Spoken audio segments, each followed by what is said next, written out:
Hello,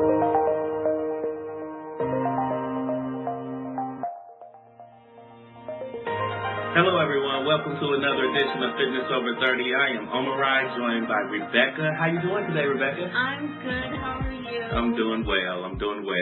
It's been a hectic week for me. I don't know about you. I feel like I'm ready for it to be Friday. Isn't it Friday? Not yet. Oh, no. I'm thinking Friday about 5 o'clock. I think that's when I get out tomorrow, so I'm hoping for 5 o'clock tomorrow. Sounds perfect. Yeah. I think I'm about ready for this week to be over. It's been a little crazy life-wise, weather-wise, everything-wise. Right, yeah. Busy, yeah. Which is good. I mean, don't ever complain about having things to do. But No complaining. Just need a little downtime. And I'll enjoy this weekend. I'll take it with a grain of salt. Yes. Well, guys, we got a great topic for you today. We are talking about taking care of loved ones. Yes. Which is something we both have a little experience in, and I'm sure a lot of our listeners do as well. But we just want to give a little tips and some pointers and a little bit of personal experience. Hopefully it'll help you if you're going through something difficult right now, because as we all know, that is probably one of the most challenging things that we have to do in our journey. It is, and I think it's challenging on both ends. I mean, you're talking about if you're talking about your parents or your grandparents, people when you were younger that you looked up to took care of you, and then the tables turn. As the table turns, and then before you know it, then they are looking to you to help them. And there's that balance of you're living your life, and you need to live your life, and being there for them at the same time. There's also their end of accepting being able to be taken care of and knowing that they do need that help and getting to that point as well. So there's a lot of levels to this that have to start working in order for it to even work in the first place. So I know you had early experience. I think we were talking about a grandparent?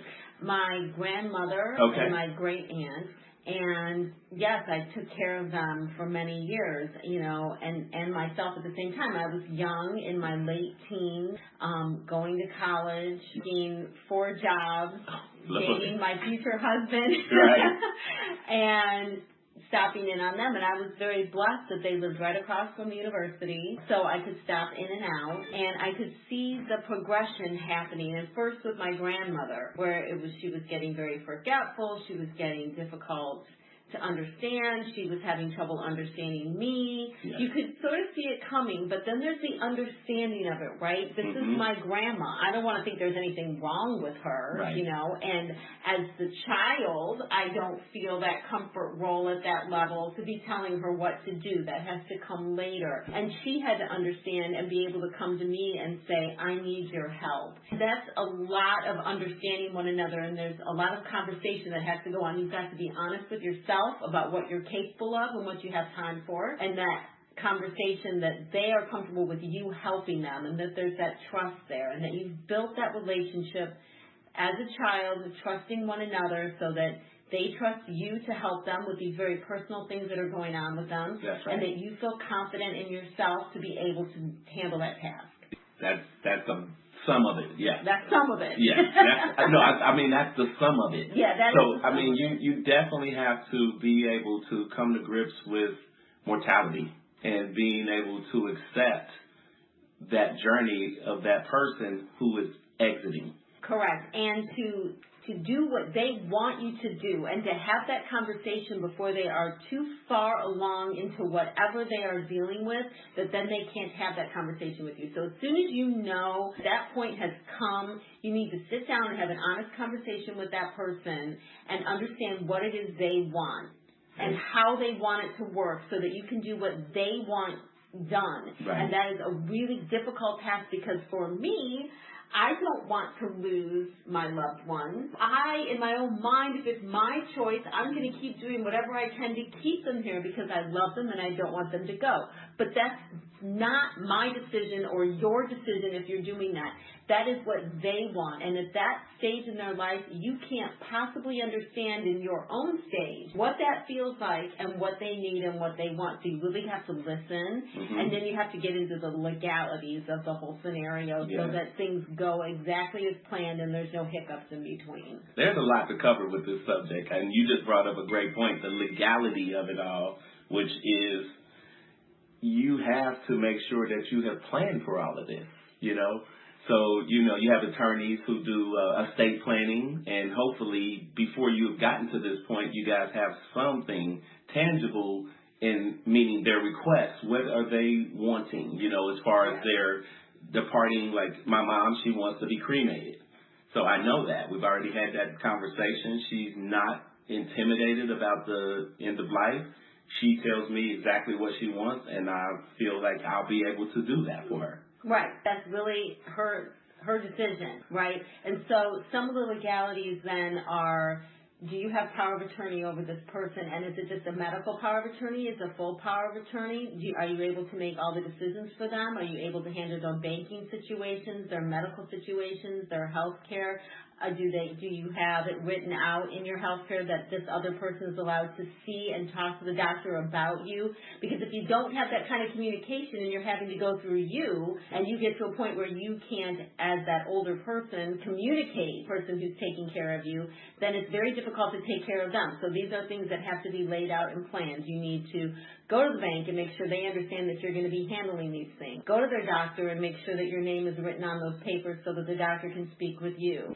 And every time that person that you're taking care of moves from either assisted living and a nursing home and in and out of the hospital, that all of that paperwork is in all of those places. Do they have a living will? All of those elements need to be in all of those places. What are their wants and needs?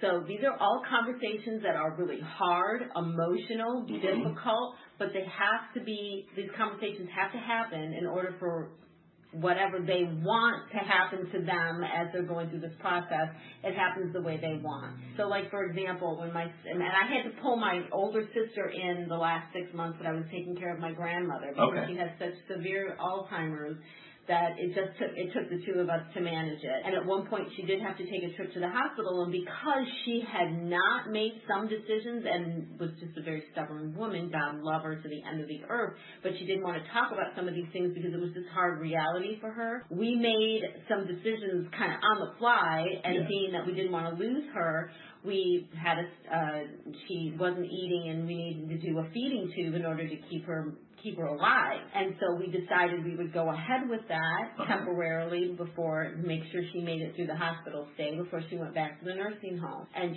she was just livid. And even in that state where it was like they have their moment. They're just either so emotional or feel so strongly about something. As soon as she realized what was going on, she was like, I do not want this. I never want this again. If you two ever do this again, I'm going to just completely flip my lid. So we were like, okay, now we understand. No feeding tube. Little decisions have to be understood beforehand so that when I went through it again with my great aunt and I took care of her, I knew better. And now passing this information along to you and to all the listeners out there, get down to those nitty-gritty decisions. Do a living will. Understand what they want. And follow that. Don't follow your heart in your own head. I know it's really hard not to, and it can be very upsetting. But when you're following someone's wishes for the end of their life, it's what they want. You really need to stand by that. Yeah, you have to respect their choices. Yes. Yeah. So for me, one of the most I had a grandmother experience, but I was only 10. You were so young. And so I didn't really do a great job at that point. I was just too immature. And so it kind of lived with me, and it haunted me. And when my dad got cancer, that was actually my second opportunity to do it right. And so I was in college at the time, and I dropped out of college.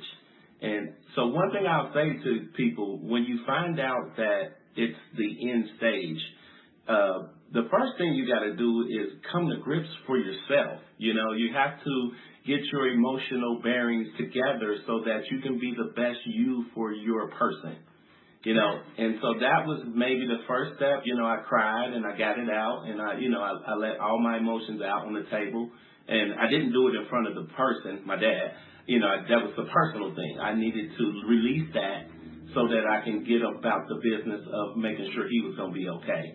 And so I was his full-time caregiver from the moment he told me he had cancer until the moment he passed, which it was a week of hospice, so I got a week of some help. But, I mean, you have to understand during that time you will be probably depressed. So you need to make yourself get up and get out, get in the sun. Hopefully it's not the wintertime with all clouds and stuff, which will just make it worse. Yeah. But you need to get out and move. Walk, anything just to get your mind away from the situation, just for an hour at a time. So if you can get expelled, please don't be that person who says, I'm just going to stay and do this all by myself. No. When you need help, you need to reach out. You absolutely do need to reach out. And hospice is a great outlet for reaching out. They are amazing. They are. Yeah. They were. That was a great experience. But I was the stubborn one who didn't want to be relieved, because this is my dad. And we didn't really have a great relationship. So it was that chance for us to bond and, have a good ending experience, So we did get to do that. And, but I was forced into leaving a few times. Thank God I had an aunt and a couple people who came through to spell me. And my mom was around, of course, but she was just so and she was working at the time. So, it was just such an emotional time for all of us. So my point, my message to the listeners is make sure that you're communicating not just to your loved one, but to all of your family members, expressing to each other the grief that you're feeling, because the more you bottle it up, the longer it's going to linger, I think.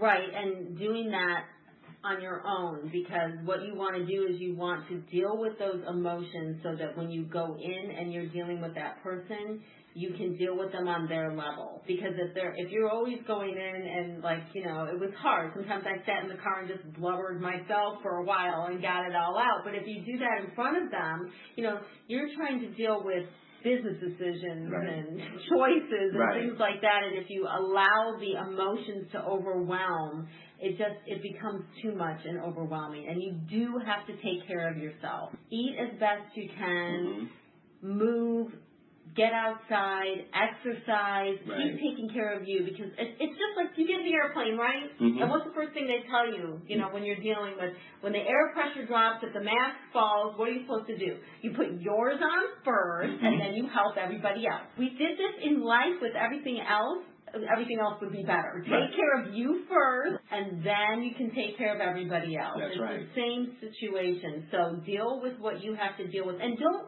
lose your life getting lost in this. Yes, it's important. Yes, they've raised us. They've helped us. We're turning the table now. It's our turn to help them. But remember, you still have a life. When this is over, you don't want to turn around and be like, what happened to me, okay? You need to keep your ducks in a row. I mean, I kept going to school. I kept working. I had to do that because when push came to shove, when it was over, I still had to take care of me after all that. And if I didn't do these things, first of all, it helped keep me sane, right? Knowing that I had to keep these other ducks in a row.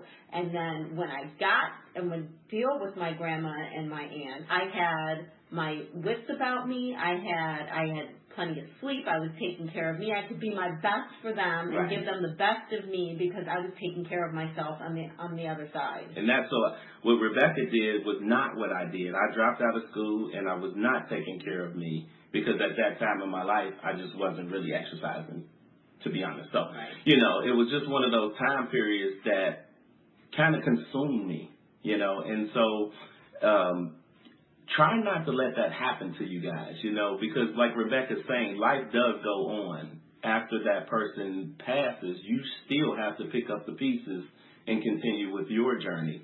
And one thing that helped me was my dad. I had always promised him I would finish college. So once he passed, I just went right back to school. But for a lot of people, that's not reality. So if you can get any kind and one thing I'll say is family members try to pitch in. Because realize our healthcare system is taxed. It is really taxed, and we don't have a lot of the resources available today that we may have once had in the past. So you may notice if you have major things occur to you. I've had a friend had a brain aneurysm, and within 2 days she was released. And you can remember, when we were growing up, a person might be in the hospital for 7 days for that, right? But because of the insurance and the rising cost of healthcare, they're getting you out of there. So if your family and friends can help, realize you're going to need help one day too. Right. So the more we all help each other and try to pitch in, I'm not saying do the whole job, but if you can take an hour, this person can take an hour or two, and you guys can shuffle it, and don't just leave it to the immediate family, because this situation usually is so taxing on everybody that the more everybody can pitch in, the easier the burden becomes. Yeah, I think sometimes we feel like it's and you dealing with your dad is a much heavier emotional to your parents than it is even a grandparent or an aunt, no matter how close you are. And my aunt was like a second mother to me. But dealing with your own parents is a completely different level than I think any other relative or friend or anybody that you're helping. So just kudos to you at that age to be able to drop everything that you were doing to go and do that for him. It's hard for us in this day and age to ask for help. People feel like it's our problem, it's our thing, right? People go home, they drive their cars in the garage door goes down, and they live in their houses.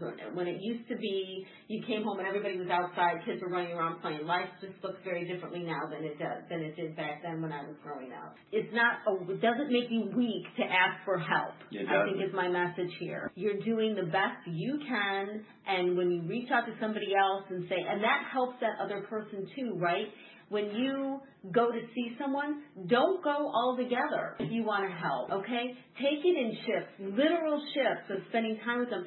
Medicine is great, when you're sick and all that, but having company and conversation and laughter and bringing life into somebody's life and into their home, that is just as helpful and loving as any pill that they're taking. And they need that. They need to still feel useful. They need to feel wanted. They want to have conversations. You don't want to be left alone on a deserted island where everybody comes all at once, come and say what they want to say to you, and then they all leave and you're alone again. No, you wouldn't want that. So kind of turn that table on yourself, like what would you want, and help that person with that as well. And they might not at first be real willing, because they might not at first want to be willing to admit that they have a problem, that there's something wrong with them. These are really tough situations.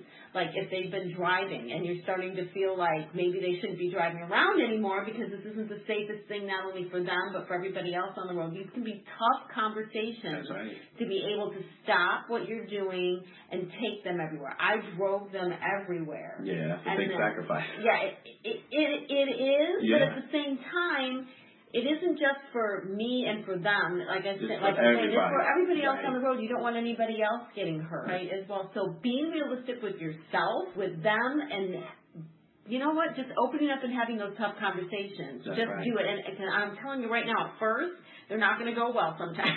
It's going to be difficult. You might have an argument with them, and that's okay. What happens when you have an argument about something? Things that are inside you that you need to get out, boil up and come out. And even though you might fight at first, what happens after you leave the conversation? You sit there and you're like, okay, let me really think about this. Maybe this really is a problem. Maybe I was being too tough on that person. Allow yourself to have that argument and then be able to come back to the table and be like, okay, what did we learn from this? That would be really helpful. Well, speaking of a fight, my mom recently had a full shoulder replacement. Oh, wow. And that's right. So taking care of people doesn't have to be to death. This is a major surgery. So you're going to have to take care of parents, friends, family. If they have a knee replacement or hip, that's a caregiving situation. So absolutely. This particular time, they kept her for one night and sent her home. She's 73. One night? Yes. Oh my goodness. And they sent her home with Oxy and another narcotic. I can't remember it, but it was two. And so I actually followed the doctor's orders and gave it to her the first time. She was so incoherent that for 24 hours she just cursed us out and was unaware. And so, of course, me being a little bit being in the healthcare field, I'm not a doctor by any stretch, but I know when somebody's giving too much medication. So we cut that down real quick. And actually, I ended up having to not give her medication. So this is just a little tip to people. If you normally right now they're giving people oxycodone, I think is the drug. Percocet. So they gave her Percocet and oxycodone. And so if you're having a parent or a loved one, and I had to go back to work. It had been a week. I stayed with her, but she's still in pain. And so I said to her, we can either look into getting you into a care facility, or you're going to have to not take the meds while I'm not here. Right. Because there's no way I'm going to give you an oxycodone and then go to work for 8 hours. That's just not going to happen. Mm-hmm. And so, she didn't like that. She cursed me out several times. And it was tough. It's hard. Those are tough conversations. Right. It was tough. But at the end of the day, I didn't listen to anybody but my heart. And several people told me to give her the pills. I was being cruel. And I said, okay, well, I'll be cruel in your eyes, but I'm going to make sure my mom doesn't fall again and re-injure that same shoulder that just got replaced. So at the end of all of that, she came through with flying colors, and she actually thanked me for keeping her from the meds, because she realized after everyone started telling her how she was behaving that it was too much. So watch the medication. Make sure that you're not giving a person medication when you're not there to supervise them. Right, and the first time they take it, stay with them and see how they're reacting to it. Exactly. Yeah, I mean, I think a lot of times too many people just assume that the person's going to be okay. Well, because the doctor prescribed it, so it's okay for me to take it. But understand, make sure that, and again, not a doctor, but do your homework and be your own advocate. If you're going to be given a medication, talk to that doctor and say, how is this prescription being written? Because usually, not always, thing is ever always, but a lot of the times prescriptions are written in doses for men that weigh about 200 to 250 pounds. That's so true. And when you're talking about a woman who weighs, I don't know how, 160 or what, small woman, right, and taking the same amount of medication as a man weighing more, being more would take, and medications are given based on gender and weight, height, and all these different aspects of an individual. Make sure something is given to you that is for you. Or if they're going to give you the generic amount, ask them, what is this based off of? Maybe you only need half, maybe you only need a quarter. Break that thing in half. Know what you're taking and how you're taking it, how long it's going to last, what those side effects are. Have that conversation with your doctor or your pharmacist and understand how it's going to affect you and what you can and cannot do when you are on it, so that you can be your own advocate for yourself and for whoever it is you are taking care of. Yeah, so that when they act strange and there's something going on and you start trying to figure out and put the pieces together, not always, but a lot of the time it can be the medication that they're taking. So, I mean, we're not criticizing our healthcare system at all. Oh, gosh, no. I mean, when you need emergency care, you don't come see a trainer. You go to ER. Oh, yeah. You go to the emergency room and you see the doctor and you listen to them. And there's a place and time for all of this. But we're just trying to say that you should really focus on doing your due diligence. Yeah, be your own advocate. Right. Really do your homework. Because, I mean, nobody's going to do it for you, especially not these days. Doctors are slammed, and if you don't know a lot about your body, they probably can't help you a whole lot. They're not. They're going to go to the go-to, right? And you've got to be honest. You are speaking on behalf of an elderly person or someone who's just been in surgery, and they tell you something personal and it's uncomfortable for them. You got to spill it. You got to tell them everything that's going on so that they can do the best that they can for you. Because a lot of times, misinformation is because we're not honest. We're not telling the whole story. We're not giving all the information. We're embarrassed. We're this, we're that. You want the best help, you got to be up front. And guys, just take the time to take care of yourself. That's the main message. Yes. Because when you're taking care of someone else, you will become consumed. I think that's a natural thing. But know that you are as important as that person as well, and you won't be able to finish the job if you're not feeling good. Oh, right, and if you're taking care of a loved one, that loved one loves you too. Remember that. They don't want you to, in the end of whether you're taking care of them short-term, long-term, to the end of life, they love you. They don't want you to turn around at the end of this and have no life for yourself. They don't want that for you at all. They want you to be successful, take care of yourself, be healthy. They've learned from their lessons. They're probably trying to pass some of that down to you to take care of you. So just remember that. They don't want you to turn around and be lost either. So, you do have to take care of yourself and allow yourself to feel. It's very emotional. If you have to stop in the middle of your day and, like I did many times, go cry in the car, do whatever it is that you have to do to take care of you, or go punch something. Right. My mom would tell us to take a bag of frozen peas and just bang it on the counter as hard as you could when you were stressed or upset about something to get that out. You do what you have to do, okay, so that when you're dealing with that person, you have 100% of your focus in on them. and understand that they're going to fight with you. They're going to be angry about things. They're probably going to take things out on you just like family does. But don't take it personally. Right. Yeah, don't internalize it and feel like there's something wrong with you and you're doing something terrible. Understand that it's just them dealing with their situation. How difficult is that to be living your life just going along and all of a sudden something hits you and your whole life gets turned crazy upside down. That's right. And you need somebody to help you when for decades on end you were the one helping them, right? And then the tables turn around. That's difficult on the other end. You know, it's difficult for you to take care of someone, but someone who's been taking care of themselves, it's very difficult to be taken care of. And it's to admit to that, to yourself, that you need that help. So be willing to listen. You know, don't just always be taking action. Sometimes people just want a listening ear, someone to care and really listen to them. They don't want everything fixed for them. They just want friends. So the relationship changes a little bit. It does. And be willing to be open to that. So guys, at Fitness Over 30, we are advocating big time to respect the elders, take care of the elders, love the elders. We will all be there one day. So let's share in these experiences together. And we hope you got a lot out of this. For now, I'm Omari, joined by Rebecca. At Fitness Over 30, guys, have a great day and take care. Yes, take care.